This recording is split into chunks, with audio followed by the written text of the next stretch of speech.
Good morning. Welcome to Cool Springs. Today is Friday, October the 17th, 2025, and this is our series, Heroes and Heroines of the Church.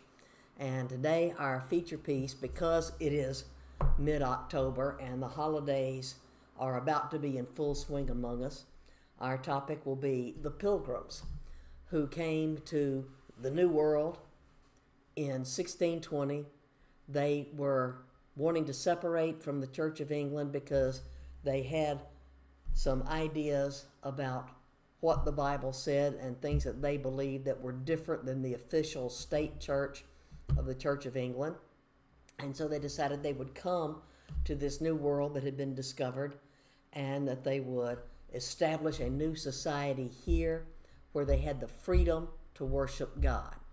And so they arrived in 1620. They had a very, very harsh winter there. Many of them died from disease because it was such a harsh winter. But they were helped out by a native, a fellow by the name of Squanto, whose actual tribe of people had been wiped out. The New World had been discovered in 1492, and European traders had been coming back and forth to take goods from this land and carry them back to Europe to sell. And so some of the sailors and the tradesmen that were on those ships, completely unaware of the fact that they were doing any harm, started to deal with some of the native tribes that they found here on the North American continent.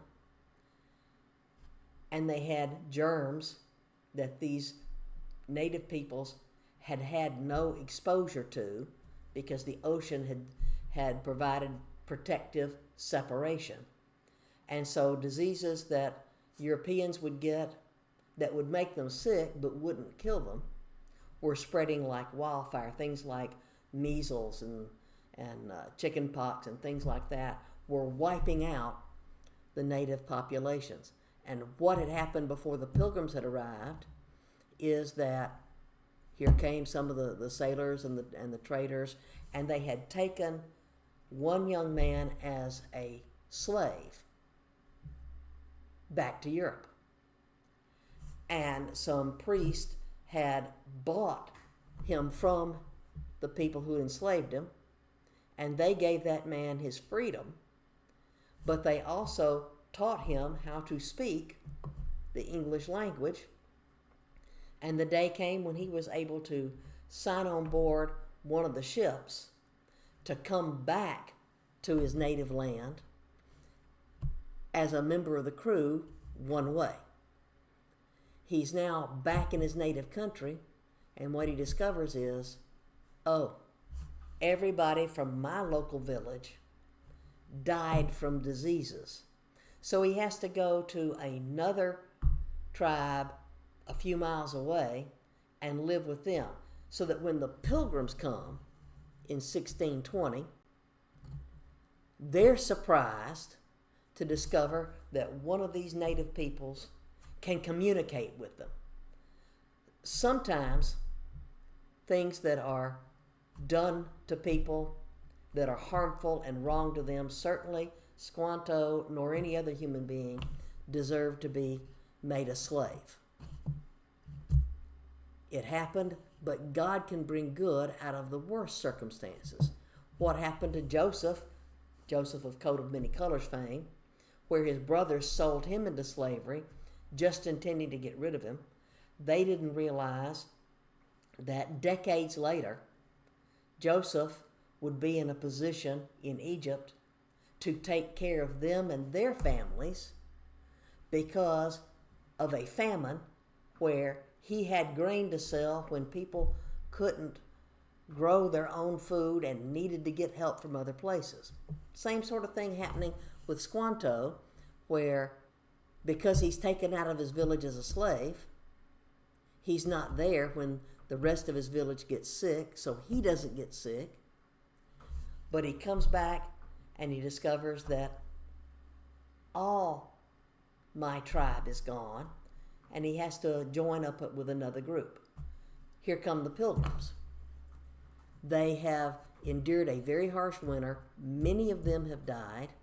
Now it's springtime, and they're wanting to plant crops that will harvest out in the fall.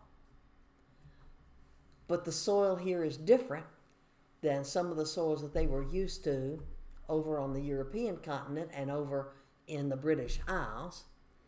And because they met up with Squanto, and because he didn't hold it against these people that some other people had enslaved him and inadvertently caused the deaths of all of his family and friends, Squanto showed compassion to these new arrivals who had not done him any harm, and he taught them how to catch fish in this environment, how to plant crops so that they would grow in this kind of soil.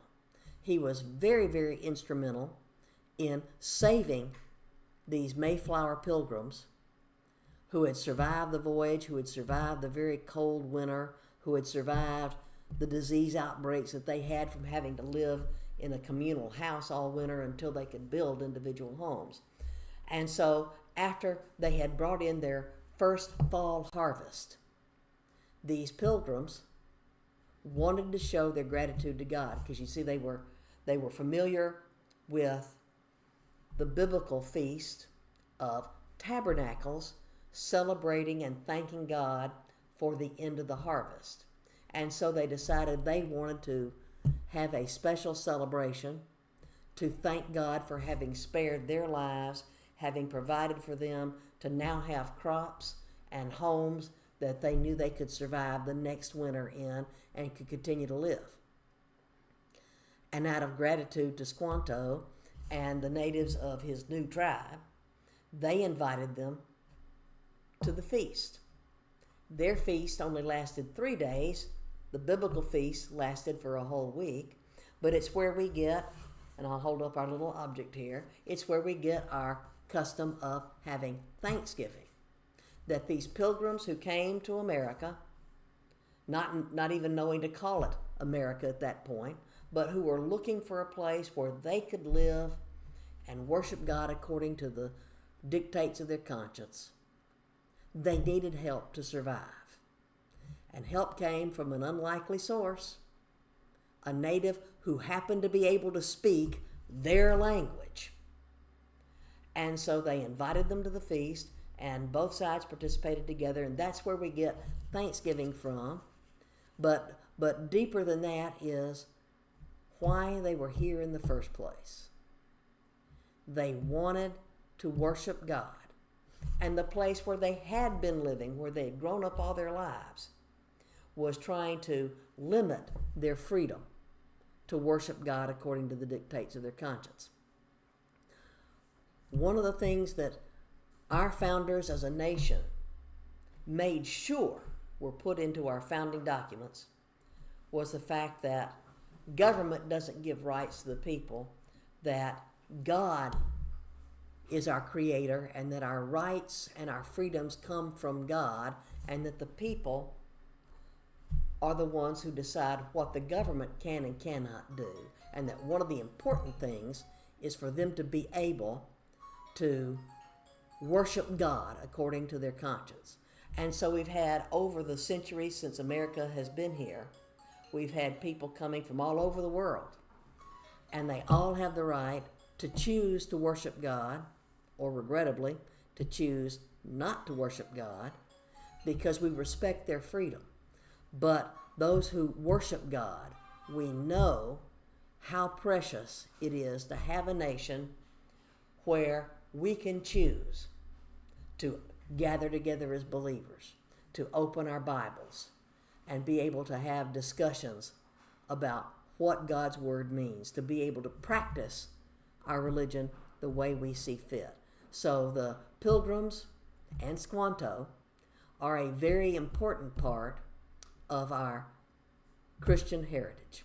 Thanks for watching.